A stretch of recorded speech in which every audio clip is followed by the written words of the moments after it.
और क्या हाल है बालक तुम लोग का? कैसा चल रहा है पढ़ाई? लगातार तुम लोग भी सोच रहा था और मैं भी लगातार यही सोच रहा था कि ट्वेल्थ का पोर्शन जल्दी से जल्दी शुरू करा जाए। चल लेकर स्टार्ट, वो भी स्टार्ट हो गया। लॉकडाउन तो बढ़ता ही जा रहा है, अब तो फिर अगला भी बढ़ गया है। तो कोई बात नहीं, वो सब तो पार्ट है, चलते रहेगा। ट्वेल्थ का पोर्शन आपका स्टार्ट हो गया, उसके वीडियोज आते रहेंगे। आप उसको कंटिन्यूटी मेंटेन करोगे, देखोगे नहीं, नोट डाउन करोगे, क्योंकि ये ध्यान रखना वो not only entrance exam but also board exam के लिए बहुत इंपॉर्टेंट है। तो दोनों चीज के लिए है, इसीलिए ज्यादा ध्यान देकर पढ़ना। बाकी तो फिर हम लोग ऑफलाइन में मिलेंगे तो बात करेंगे ही करेंगे और चीजें, ऐसा नहीं कि परमानेंट ऐसा ही रहेगा। एक सर्टेन टाइम के बाद जब भी चीजें नॉर्मल होगा फिर ऑफलाइन का क्लासेस शुरू होगा, फिर जैसे चल रहा था भाई वैसे ही चलेगा।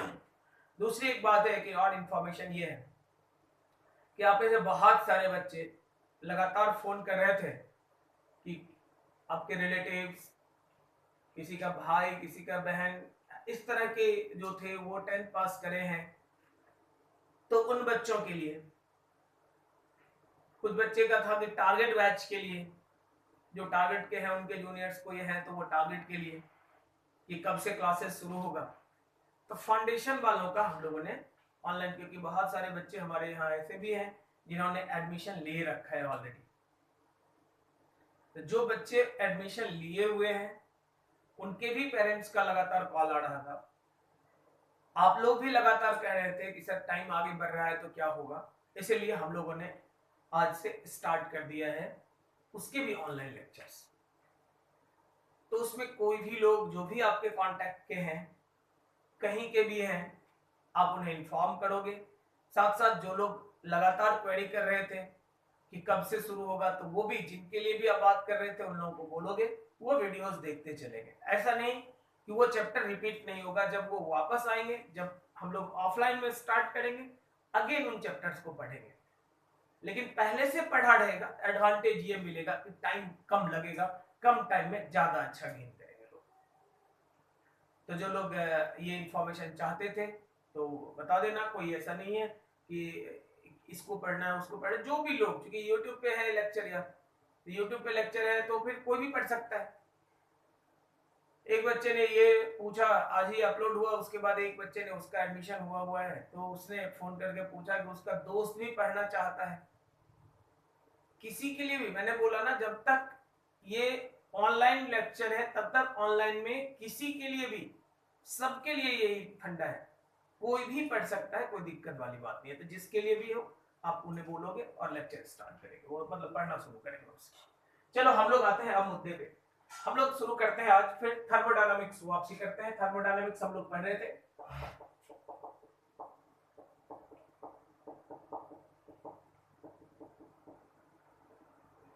आपको याद होगा थर्मोडायनामिक्स में हम लोगों ने बात करा था आइसोथर्मल प्रोसेस के बारे में। आइसोथर्मल के लिए वर्क डन क्या होगा, इंटरनल एनर्जी चेंज क्या होगा, अलग बात है वो जीरो होगा, हमने बात करा था।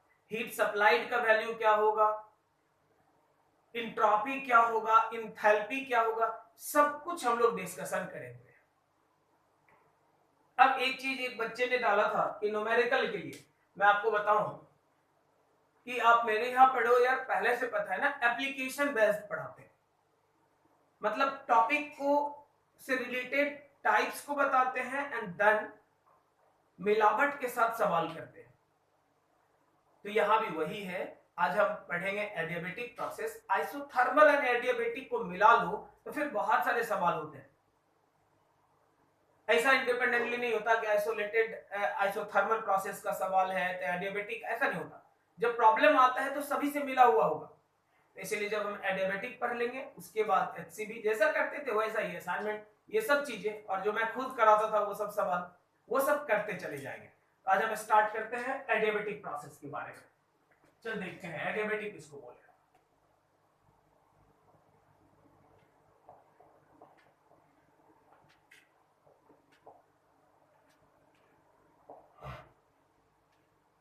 एडियाबेटिक प्रोसेस कौन सा प्रोसेस है? ये एडियाबेटिक थर्मोडायनामिक्स का एक ऐसा प्रोसेस थर्मोडायनामिक्स का एक ऐसा प्रोसेस जिसमें ना तो हीट दिया जाता हो और ना ही हीट लिया जाता हो, neither heat supplied to system nor extracted from system, देने लेने का खेल नहीं होता हो, उस प्रोसेस का नाम कोई और नहीं, कौन सा? एडियाबेटिक बोलिए। चल लिखते चल, नाइदर heat supplied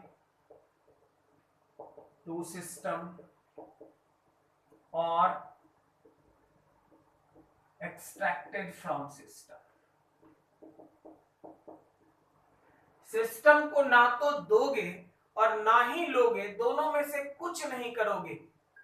हीट का देना लेना अगर नहीं चले तो हम लोग उस प्रोसेस का नाम कुछ और नहीं, कौन सा? तो एडियाबेटिक प्रोसेस बोलेंगे। आगे बढ़ लो। हम लोग कहते हैं कि ये वेरी फास्ट प्रोसेस है।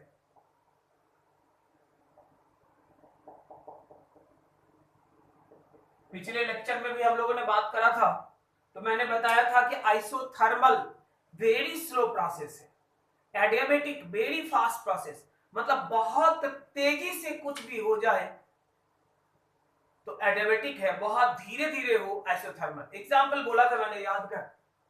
एग्जाम का प्रिपरेशन करना आइसोथर्मल प्रोसेस, क्योंकि ये साल भर 2 साल चलता है, रिजल्ट डिक्लेयर होना एडियाबेटिक प्रोसेस, क्योंकि आप बस अपना रोल नंबर डालो, क्लिक करो, उधर से बता देगा बेटा आना है कि नहीं आना है।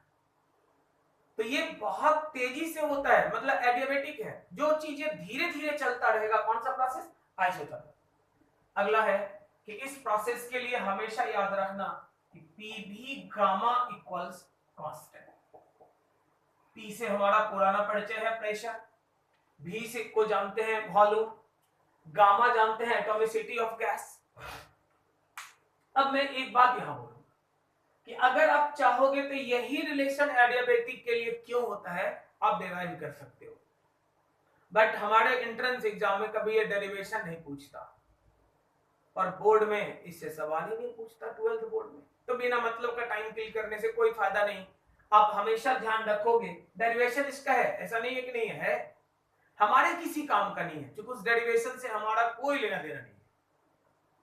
तो आपको मैं बताऊं कि हर हाल में याद रखोगे कि रिलेशन जो ये फॉलो करेगा, दैट रिलेशन इज पी भी गामा बराबर क्या? कांस्टेंट।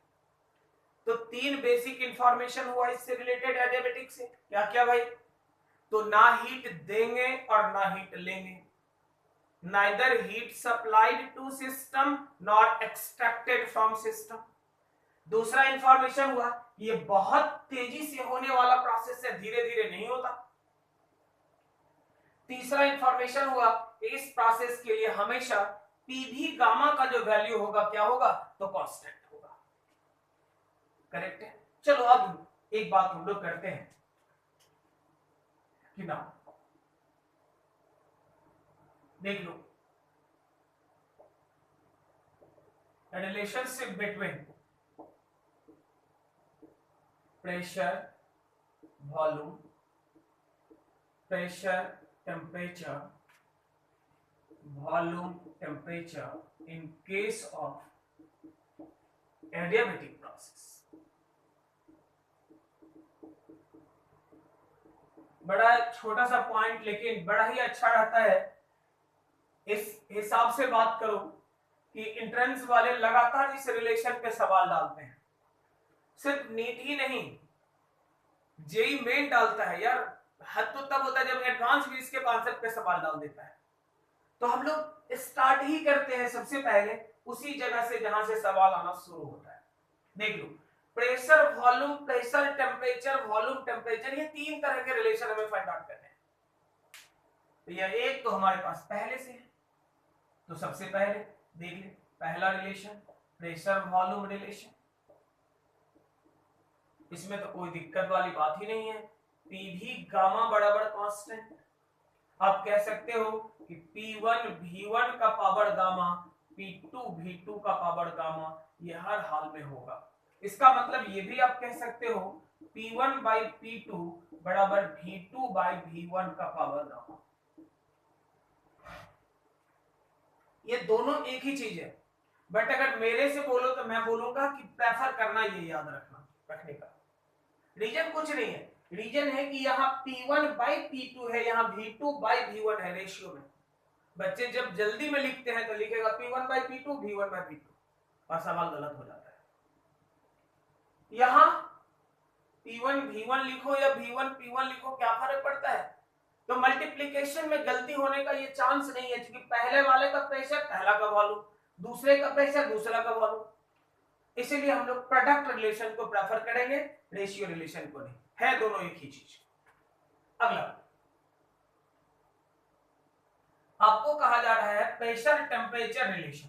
ध्यान देना, प्रेशर टेम्परेचर रिलेशन का मतलब क्या हुआ? मतलब हुआ कि कुछ ऐसा कर कि यार वॉल्यूम बीच से निकल जाए। प्रेशर टेम्परेचर मतलब दो ही चीज रहना चाहिए इसमें, प्रेशर रहना चाहिए और टेम्परेचर रहना चाहिए। तीन टर्म है हमारे पास, प्रेशर, वॉल्यूम और टेम्परेचर। प्रेशर और टेम्परेचर रहना चाहिए, मतलब वॉल्यूम नहीं रहना चाहिए। अब वॉल्यूम नहीं कैसे रहेगा तो देख लो, फॉर एडियाबेटिक के लिए अभी अभी आपने लिखा पीवी गामा बराबर constant, also for all thermodynamic process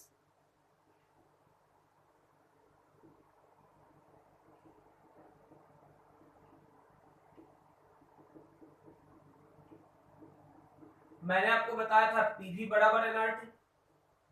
मैंने उस टाइम पे बोला था कि कोई और लगे कि ना लगे, ये तो सबके लिए है, ये आइडियल गैस इक्वेशन सब में लगेगा। तो पीवी बराबर एनआरटी। आप जरा देखो, मुझे प्रेशर और टेम्परेचर का रिलेशन चाहिए, मुझे वॉल्यूम को हटाना है। तो यहां से अगर वॉल्यूम का वैल्यू बोलोगे एनआरटी बाई पी, मतलब जहां भी वॉल्यूम आएगा आप रिप्लेस कर दोगे एनआरटी बाई पी से, तो मेरे ख्याल से रिलेशन हो जाएगा। नाउ देख लो अब क्या होना है। तो आप कह सकते हो पी भी गामा कांस्टेंट, मतलब साफ है कि P तो ठीक है भाई, V का मतलब nRT बाई P का पावर गामा। देखिए वॉल्यूम को मुझे हटाना था, तो वॉल्यूम के जगह ये जो टर्म है nRT बाई P मैंने लिख दिया। अब देख क्या होगा, ये कांस्टेंट हो गया तुम्हारा, इसका मतलब हो गया कि nR और का power gamma into P divided by P का पावर गामा इंटू T का पावर गामा बराबर कांस्टेंट।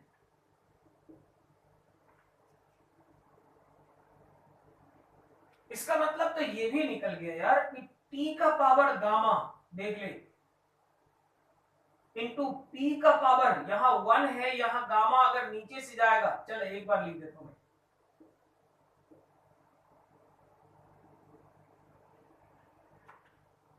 कैसे कांस्टेंट, तो आप कह सकते हो कांस्टेंट डिवाइडेड बाय nR का पावर गामा।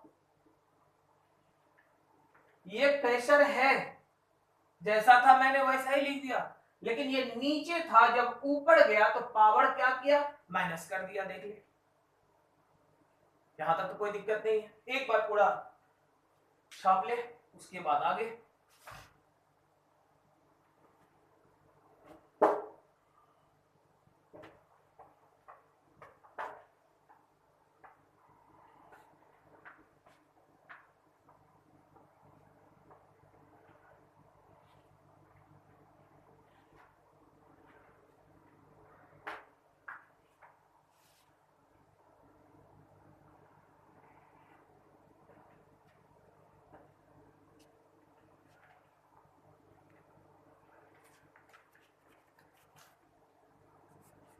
देख लो, हम लोगों ने क्या लिखा कि P इंटू P का power minus gamma into T का power gamma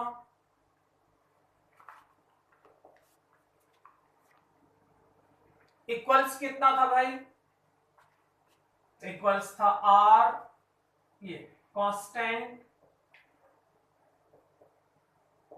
divided by nR का पावर गामा। करेक्ट, अब ये भी लिखे थे यहां पे ये चीज। चलो आगे बढ़ ले, देख P का पावर गामा तो चल सही है, P का पावर क्या होगा, यहाँ 1 यहाँ माइनस गामा, सेम बेस है, सेम बेस में पावर जुड़ता है 1 माइनस गामा, ये कांस्टेंट है। अगर किसी सिलेंडर में आपने गैस फिलअप कर दिया 5 मोल, तो वो 5 मोल एक कांस्टेंट है, वो 15 मोल कभी नहीं होगा। मतलब ये n का वैल्यू कांस्टेंट है, यूनिवर्सल गैस कांस्टेंट है, एटॉमिसिटी ऑफ गैस कांस्टेंट है। एक बार में बोल रहे हैं ये पूरा कांस्टेंट है। कांस्टेंट डिवाइडेड बाय कांस्टेंट क्या होगा, तो कांस्टेंट, जस्ट एग्जांपल सुन ले, 10 एक कांस्टेंट है, 5 एक कांस्टेंट है, तो 10 को 5 से डिवाइड कर, 20 ना, 2, तो 10 को 5 से डिवाइड करेंगे ना 2 होगा, 2 तो वेरिएबल है नहीं, 2 वेरिएबल का है यार, 2 पहाड़ा तो वहीं से शुरू करते हैं, 2 कांस्टेंट है, तो क्लियर है कि कांस्टेंट को कांस्टेंट से डिवाइड करे, रिजल्ट भी कांस्टेंट आया। तो मैं बोलूं कि ये पूरे को इकट्ठे अगर बोला जाए तो अपने आप में ये कांस्टेंट है।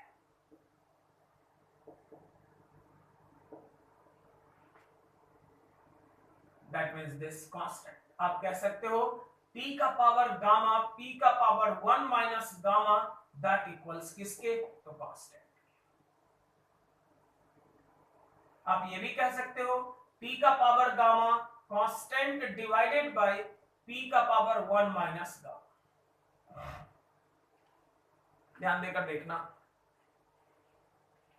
अगर ये ऊपर चला जाएगा तो आप कह सकते हो T का power gamma equals constant into P का पावर गामा माइनस 1। अगर ये नीचे से ऊपर जाएगा तो ये पूरा का पूरा टर्म में एक माइनस लगेगा, और माइनस लगने का मतलब है कि जो पॉजिटिव है वो नेगेटिव हो जाएगा, जो नेगेटिव है वो पॉजिटिव हो जाएगा। इस पूरे को अभी थोड़ी देर पहले जैसे ले गए थे ऊपर माइनस कर दिए थे, सिमिलरली इसको जब ऊपर ले जाओगे ब्रैकेट के बाहर माइनस, माइनस आएगा, ये 1 को नेगेटिव और गामा को पॉजिटिव करा देगा। इसका मतलब हो गया कि T का पावर गामा डायरेक्टली प्रोपोर्शनल हो गया P का पावर गामा माइनस 1। आप कहोगे T1 बाई T2 का power gamma equals P1 by P2 का पावर गामा माइनस 1। देखो सवाल कैसे डालेगा ये समझ, कहेगा एक कंटेनर में गैस फिलअप करा गया eight a pressure of 1 atm and temperature of 27 degree. ध्यान देना, 1 एटमॉस्फेरिक प्रेशर पे 27 डिग्री सी के टेम्परेचर पे कंटेनर में आपने गैस फिलअप करा। प्रॉब्लम कहेगा कि अगर उस कंटेनर के प्रेशर को एडियाबेटिकली बढ़ाकर, ध्यान देना, एडियाबेटिकली बढ़ाकर 5 atm कर दिया गया तो टेम्परेचर कितना होगा। अब ध्यान दो, इनिशियल प्रेशर दिया हुआ है 1 एटमॉस्फेयर, फाइनल प्रेशर दिया हुआ है 5 atm, इनिशियल टेम्परेचर दे रखा 27 डिग्री सी। आप उसको केल्विन में बदल लोगे, फाइनल टेम्परेचर पूछता है निकलेगा या नहीं निकलेगा। आप बोलोगे कि ये गामा तो नहीं पता, गैस का नाम देगा ना, ऑक्सीजन दिया, डायटोमिक, हीलियम दिया, मोनोएटॉमिक, कार्बन डाइऑक्साइड दिया, ट्राइटोमिक। मैंने पिछले लेक्चर में बताया हुआ है कि उसके हिसाब से गामा लेते चलेंगे। तो आपको इनिशियल फाइनल प्रेशर दे दिया, इनिशियल टेम्परेचर दिया, फाइनल टेम्परेचर पूछ रहा है, निकलेगा कि नहीं बता। कभी कभी करेगा कि कहेगा किसी कंटेनर में आपने गैस फिलअप कर दिया, कर दे, कितना पे, तो 27 डिग्री सी पे। उस समय प्रेशर जो था वो 2 atm के बराबर था। कौन सा गैस, तो मैं वो भी नाम बोल दूं, कह देगा आपको कि हीलियम भरा गया है। जरूरी नहीं हीलियम, नाइट्रोजन, ऑक्सीजन कोई भी भर लेगा। अगर क्लास में रहता तब तो एग्जाम्पल में लोहा वोहा आयरन उरन सब आ जाता था, और फिर तो लोग चिल्लाता था, लेकिन अभी वो तो बोलूंगा नहीं, है कि नहीं। तो कोई बात नहीं, जो एग्जिस्टिंग गैस है वही अभी बात कर। क्लास तो ऑफलाइन में रहता है तो फिर वो सब चीजें चलते रहता है। कार्बन को भी तुम लोग गैस, ये आयरन को भी तो लोग गैस बनाता है, एल्युमिनियम को भी गैस बना दिया था। खैर जो भी है वो फिर क्लास में मिलेंगे तो वो सब चलेगा। अभी फिलहाल चल मुद्दे पे आते हैं। तो हीलियम डाला गया या ऑक्सीजन डाला गया, लेकिन प्रॉब्लम ने बोला 27 डिग्री पे डाला गया। टेम्परेचर क्लियर है, 2 atm का प्रेशर, ये प्रेशर क्लियर है। प्रॉब्लम कह रहा है कि अगर आप एडियाबेटिकली टेम्परेचर को बढ़ाकर 27 से 77 पे ले जाओगे तो एट दैट टाइम प्रेशर क्या होगा, निकल जाएगा जी। तो इस तरह का सवाल आप कहोगे क्या ये हमेशा बोलेगा कि एडियाबेटिकली? पेपर सेट करने वाला इतना अच्छा कहा होता है तो बोल दे कि एडियाबेटिक प्रोसेस है बेटा, आंसर बता दे। वो कहेगा कि हीट सप्लाई नहीं करा गया, कहेगा कि कंटेनर में आपने 27 डिग्री सी के टेम्परेचर पे हीलियम को फिलअप करा at a pressure of 4 atm। 27 degree C पे 4 atm के प्रेशर पे हीलियम को कंटेनर में आपने भरा। प्रॉब्लम कहेगा आगे कि कोई हीट सप्लाई करे बिना अगर उस हीलियम का टेम्परेचर बढ़कर 77 डिग्री सी हो जाता है तो आप बताओ उस समय प्रेशर क्या होगा। प्रॉब्लम ने बोला हीट सप्लाई नहीं करा गया, इसका मतलब इनडायरेक्टली उसने कह दिया कि ये प्रोसेस कोई और नहीं एडियाबेटिक है और एडियाबेटिक का रूल लगा दिया। तो हम लोग करेंगे, सवाल आएगा उस पर करके चलेंगे। फिलहाल रिलेशन में तो कोई दिक्कत वाली बात नहीं है। चल आगे देख, अगला हम लोग क्या बात करते हैं। थर्ड रिलेशन जो हमारा निकल रहा है वो थर्ड रिलेशन क्या है भाई? तो पहला था प्रेशर वॉल्यूम, दूसरा था प्रेशर टेम्परेचर, अब बात कर रहे हैं वॉल्यूम टेम्परेचर रिलेशन। ध्यान से देख, तुम्हें लिखना है किस किस के बीच यार? तो वॉल्यूम और टेम्परेचर के बीच। टर्म तो तेरे हाथ में तीन ही है, प्रेशर, वॉल्यूम, टेम्परेचर। गाइड किसको करना है? वॉल्यूम को नहीं कर सकता क्योंकि वो तो है, टेम्परेचर को नहीं कर सकता क्योंकि वो भी है, प्रेशर ही अकेला बच गया। मतलब कुछ ऐसा करो कि प्रेशर निकल जाए सिस्टम से बाहर, दिमाग से बाहर नहीं। दिमाग से बाहर निकलेगा तो फिर एग्जाम कैसे दोगे? दिमाग में प्रेशर तो रहता ही रहता है, अभी तो और होगा कोरोना प्रेशर। लेकिन यहां फिलहाल रिलेशन में वो प्रेशर बाहर निकल जाए बस। कैसे निकलेगा यार? तो आते हैं ना मुद्दे पे। फॉर एडियाबेटिक के लिए आजा, पी भी गामा इक्वल्स कांस्टेंट, बहुत बढ़िया बात है। फॉर ऑल प्रोसेस के लिए पी भी इक्वल्स एनआरटी, करेक्ट है जी। मुझे चाहिए क्या? तो वॉल्यूम एंड टेम्परेचर का रिलेशन। हटाना किसको है? तो प्रेशर को। हटा ले प्रेशर को, प्रेशर का मतलब हो गया एनआरटी बाई भी, करेक्ट, एनआरटी डिवाइडेड बाई भी। अब क्या कहोगे? तो नाउ पी भी गामा कांस्टेंट से लगा,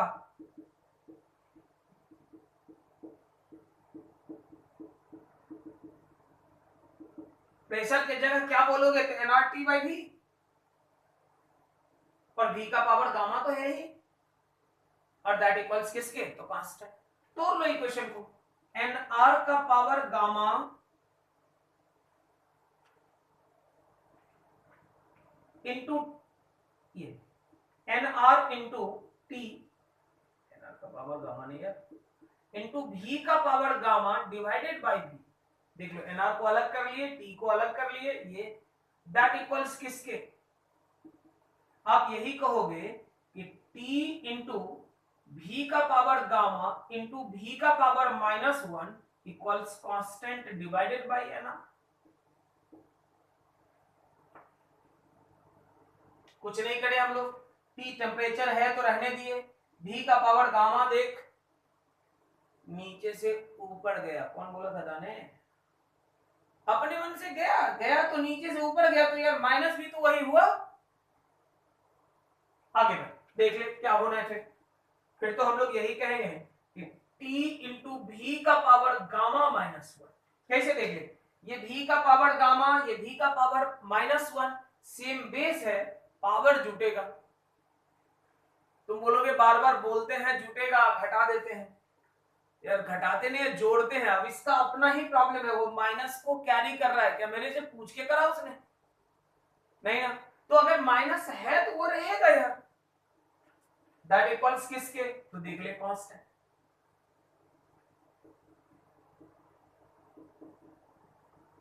तुम बोलोगे कांस्टेंट बाई एनआर है, फिर कांस्टेंट बोल रहे हैं।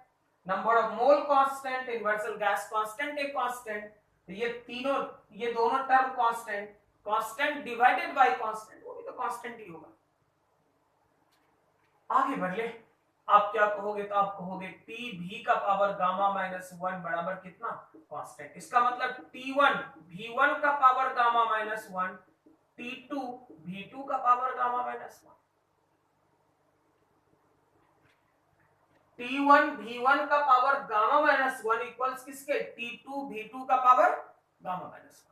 आप कहोगे अपने तीन रिलेशन निकले, तीनों को लिख ले बारी बारी से, जो बहुत काम का होगा। पहला P भी गामा कांस्टेंट, दूसरा रिलेशन अपना निकल रहा है यहां पे T का पावर गामा P का power one minus gamma that equals constant. तीसरा और आखिरी रिलेशन T भी का power gamma minus one equals constant. देखने में ये तीनों बड़ा ही छोटा सा इक्वेशन है, याद करके